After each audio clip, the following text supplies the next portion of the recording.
Last week, I was in Costco making my daily run for food samples when I came upon the display of TV sets. Now I have a TV set at home, working perfectly. However, being 3 months old, it was technologically obsolete. So I looked with great interest at these new state-of-the-art TV sets, and I was caught especially by the Japanese manufacturer Catatonic. This was very big set. Its screen was measured in diagonal yards. And the sign below it said, promised that it would give me pictures in HD, 3D, and XD. XD? Yes, said the sign. XD, it's going to put you right into the picture. Well, I couldn't resist this, so I bought the set and took it home. As soon as I got home, I was just in time to tune in to one of these survival programs.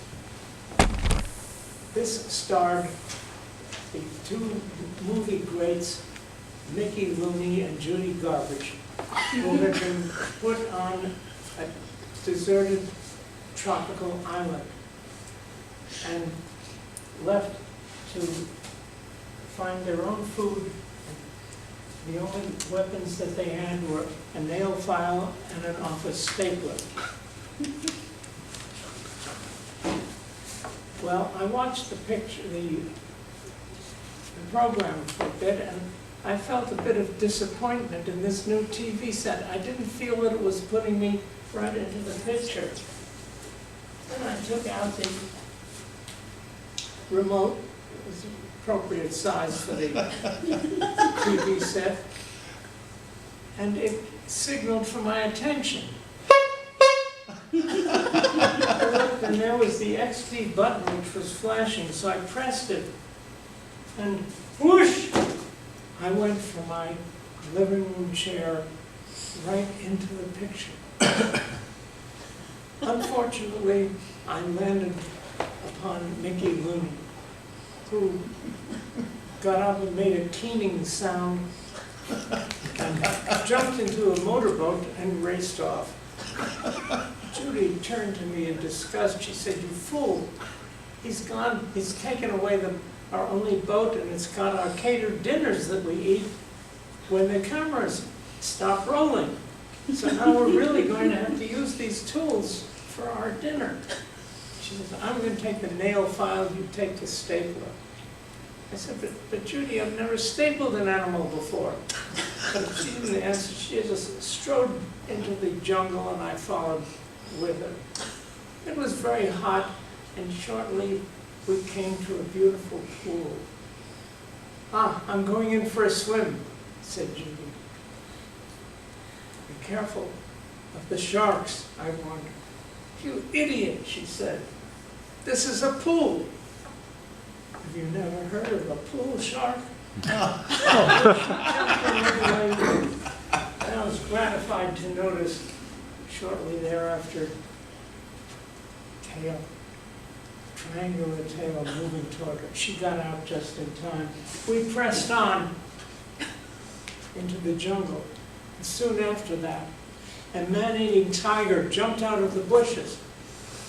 He must have been nearsighted because he mistook Judy for a man. And he was running at her when I managed to take the stapler and I stapled his tail to a tree. Fearing that he might somehow have access to a staple remover, we pressed on. We came to a clearing in which, in the distance, we saw a herd of elephants. I turned to Judy, and I couldn't help boasting. I said, "I can imitate the mating call of an elephant."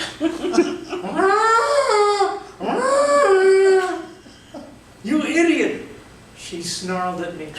"I'm a certified animal trainer, and that's not a mating call, that's a war cry." She must have been right, because the elephants began to charge us.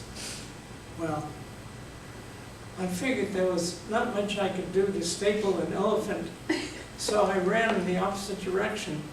But the elephants kept coming closer and closer. I lost sight of Judy, and just as I was about to be trampled, I was saved by, of all things, a Buick.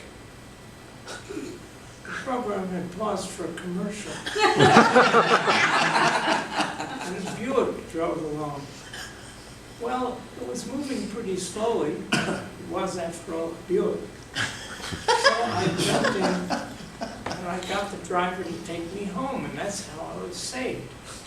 Well, I want to tune in soon to see what happened to Judy, but I took the catatonic set back to Costco, and I'm going to keep on using my 3-month-old technologically challenged Hibachi set. After all, I've decided I have no further desire to be put right into the picture, Mr. Toastmaster.